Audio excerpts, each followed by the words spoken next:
أعوذ بالله من الشيطان الرجيم بسم الله الرحمن الرحيم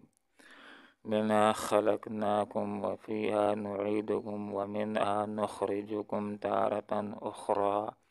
صدق الله العظيم سبحانك لا علم لنا إلا ما علمتنا إنك أنت العليم الحكيم منها اسی زمین سے خلقناکم ہم نے تم کو پیدا کیا وفی اور اسی زمین میں نعیدکم ہم تمہیں لوٹائیں گے ومنہا اور اسی زمین میں سے نخرجکم ہم تمہیں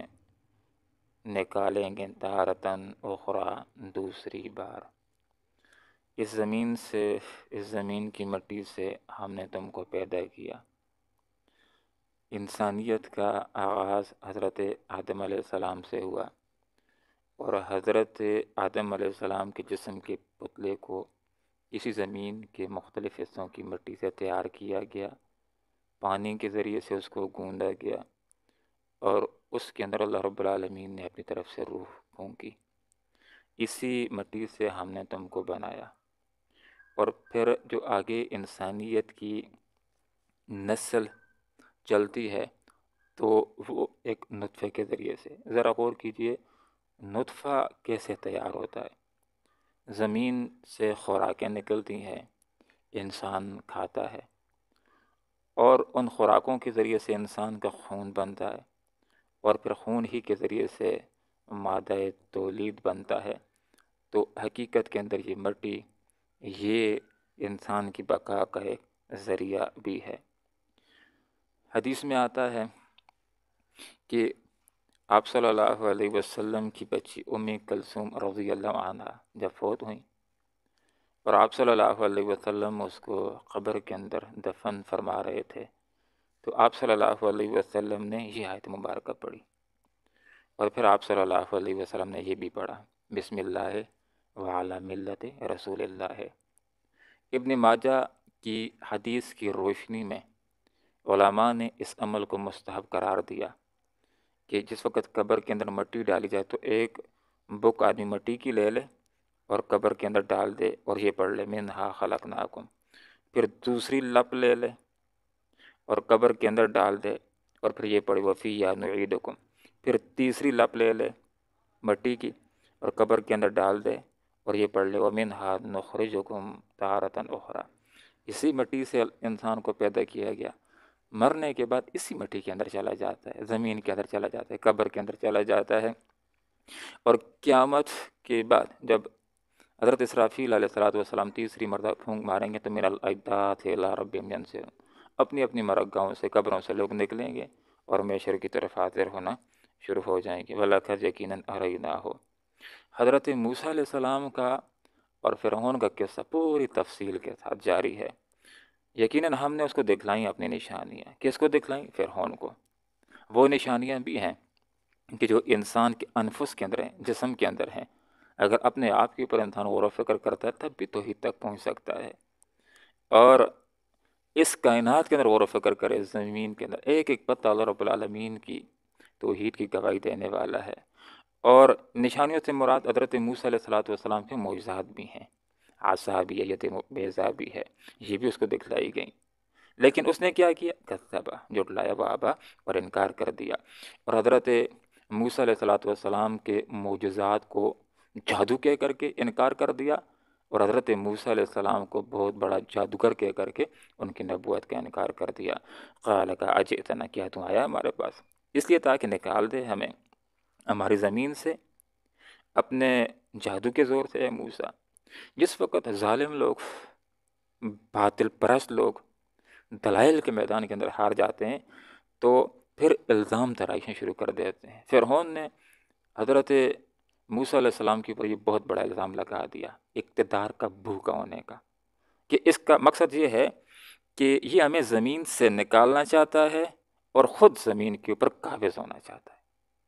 اس کا مقصد یہ ہے اجئتنا، کیا تم آ گیا ہمارے پاس اس لیے کہ تو نکال دے ہمیں، لتخرجنا، تو ہمیں نکال دے، من ارضنا، ہماری زمین سے، مصر سے نکال دے اپنے جادو کے زور سے، یا موسیٰ، اے موسیٰ۔ اور علماء نے تفسیروں کے اندر یہ بات لکھی ہے کہ اپنے قبطی و نسل لوگوں کو، فرعونیوں کو جمع کرنے لگا اور ان کو اشتعال دلا رہا تھا کہ اب تم متحد ہو جاؤ، اکٹھے ہو جاؤ، وگرنہ یہ محکوم غلام لوگ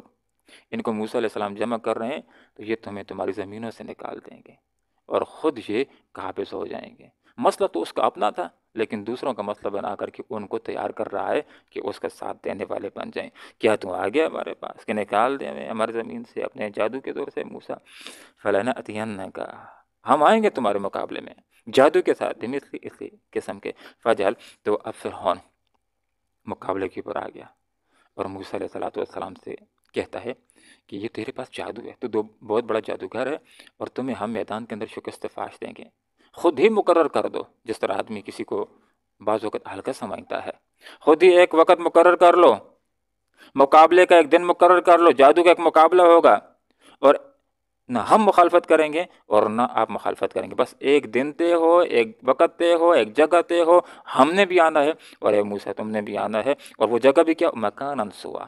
برابر ہموار میدان ہو، تاکہ آنے والے ہر کوئی مقابلہ دیکھ سکے، اور جگہ بھی ایسی ہو کہ ہر کسی کا پہنچنا ممکن ہو، آسان ہو۔ تو حضرت موسیٰ علیہ السلام وہ تو ڈرنے والے نہیں تھے، بھاگنے والے نہیں تھے، نعوذ باللہ، جھکنے والے نہیں تھے۔ حضرت موسیٰ علیہ السلام نے فرمایا ٹھیک ہے، اگر تمہاری یہی رائے مقابلہ کرنا چاہتے ہو تو ٹھیک ہے، تمہارے لیے وعدے کا جو وقت ہے وہ یوم الزینہ ہے۔ علماء نے لکھا یوم الزینہ سے مراد ان کا کوئی خاص تہوار ہوتا تھا جس کے اندر وہ چھٹی کرتے تھے، نئے لباس پہنتے تھے، جشن مناتے تھے، میلہ مناتے تھے۔ علماء نے لکھا یہ ان کے لیے ایک عید کا دن ہوتا تھا، سب کی چھٹی ہوگی، سارے آ جائیں گے۔ ان یحشر الناس ضحیٰ، موسیٰ علیہ السلام نے یہ بھی فرمایا جمع کیا جائے لوگوں کو ضحیٰ کے وقت، عصر کا وقت تو مغرب کا وقت ہو تو ممکن ہے کسی کو نظر آئے مقابلہ، کسی کو نظر نہ آئے، تو چاہت یہ کہ چاش کے وقت جب روشنی خوب پھیل جائے۔ بہت دفعہ ایسا ہوتا ہے کہ لوگ آپس میں مناظرہ کرتے ہیں اور کمرے سے نکلتے ہیں، ہر کوئی کہہ رہا ہوتا ہے کہ میں جیت گیا، دوسرا بھی کہتا ہے میں جیت گیا، ہمارے دلال غالب آ گئے، کسی کا کچھ پتہ نہیں چلتا۔ تو موسیٰ علیہ السلام نے فرمایا کہ دن بھی ایسا سارے لوگ آ جائیں، کوئی بھی بچنے نہ پائے سب، اور جگہ بھی ایسی ہو کہ ہر کسی کے پہنچ کے اندر ہو، اور تیسری بات کہ میدان بھی کھلا ہوگا، ہر کسی کو مقابلہ نظر بھی آ رہا ہوگا اور ہر کسی کو پتہ چل رہا ہوگا کہ آج میدان کے اندر کون غالب آ گیا ہے اور کس کو شکست فاش ہو کر کے رہ گئی ہے۔ تو ایک طرف لوگوں کی تدبیریں ہوتی ہیں حق کو باطل ثابت کرنے کی، بسا اوقات انہی میں سے اللہ تعالیٰ حق کو غالب کرنے کے لیے ایک روشنی اللہ رب العالمین لوگوں تک پہنچا دیتا ہے۔ اب دیکھیں اگر موسیٰ علیہ السلام لوگوں تک اپنی انفرادی دعوت پہنچاتے تو ایک مشکل کام تھا، لیکن فرعون نے جو تدبیر کی وہی اسلام کے غالب آنے کا، دور تک اسلام کے پھیلنے کا اور بہت سارے جادوگروں کے اسلام لانے کا ایک ذریعہ بھی بن گیا۔ پورا ایک بہت بڑا اجتماعام ہو گیا کہ مقابلہ ہوگا، دیکھیں گے اب کتنے لوگوں نے دیکھ لیا ہوگا کہ موسیٰ علیہ السلام حق کے اوپر ہیں،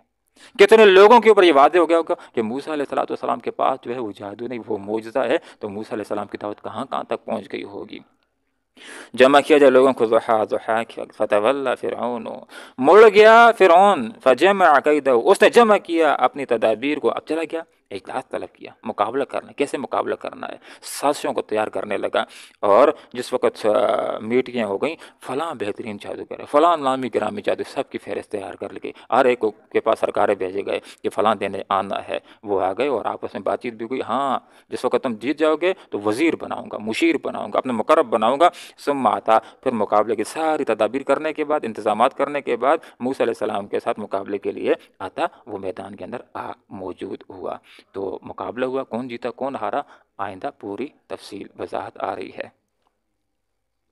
منہا، اسی زمین میں سے، خلقناکم، ہم نے پیدا کیا تم کو، فیہا، اسی زمین میں، نعیدکم، ہم تمہیں موت کے بعد لوٹائیں گے، ومنہا، اسی زمین سے، نخرجکم، ہم تم کو نکالیں گے تارۃ اخری، دوسری بار، ولقد یقیناً اریناہ، ہم نے دکھائی اس کو یعنی فرعون کو آیاتنا، اپنی نشانیاں، کلھا، ساری کی ساری، فکذب، اس نے جھٹلایا، وابا، اور انکار کیا، قال، کہا فرعون نے، اجئتنا، کیا تم آ گیا ہمارے پاس، لتخرجنا، اس لیے تاکہ تم نکال دے، من ارضنا، ہماری زمین سے، مصر سے، بالسحر کا، اپنے جادو کے زور سے، یا موسیٰ، اے موسیٰ، فلنأتینک، پس ہم لائیں گے تمہارے مقابلے میں، بسحر، جادو، مثلی، اسی طرح کا، فجعل، مقرر کر دو، بیننا، ہمارے درمیان، و بینک، اور اپنے درمیان، موعدن، ایک وعدے کا دن، لا نخلفو، نحن، ہم اس کی خلاف ورزی نہ کریں گے، ولا انت، اور نہ آپ، مکان سوا، ایک کھلا ہموار میدان۔ قال، کہا موسیٰ علیہ السلام نے، موعدکم، تمہارے ساتھ وعدے کا دن، یوم الزینہ، یوم الزینہ ہے، جشن کا دن ہے، وان، اور یہ کہ یحشر الناس، جمع کیے جائیں لوگ، ضحیٰ، چاش کے وقت، فتولی، پس مڑ گیا، لوٹ گیا، فرعون، فجمع، پس اس نے جمع کیا، کیدہ، اپنی تدابیر کو، اپنی چالوں کو، ثم آتا، پھر مقابلے کے لیے موجود ہوا۔ اللهم ربنا آتنا فی الدنیا حسنہ وفی الآخرۃ حسنہ وقنا عذاب النار۔ یا اللہ فلسطین کی مدد فرما، مسلمانوں کی مدد فرما، یا اللہ ان کی خیر کی مدد فرما، یا اللہ مشکل حالات کے اندر ہے، یا اللہ تکلیف کے اندر ہے، یا اللہ ان کو استقامت عطا فرما، دین کی پر مضبوطی عطا فرما، یا اللہ ان کے دلوں کو مضبوط کر دے،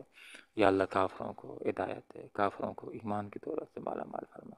یا اللہ جو ایمان کے اہل نہیں ہیں ان کو خود ہی یا اللہ ان کے ساتھ نمٹ لے، ان کو نیست و نابود کر دے، یا اللہ اہل ایمان کی ہر طرح مدد کرنے کی، نصرت کرنے کی یا اللہ توفیق عطا فرما، ہر نیکی کے کام میں تعاون کرنے کی توفیق عطا فرما، ہر گناہ کے کام سے بچانے کی توفیق عطا فرما۔ آمین وصلی اللہ تعالیٰ علی خیر خلقہ محمد وآلہ وصحابہ اجمعین برحمتک یا ارحم الراحمین۔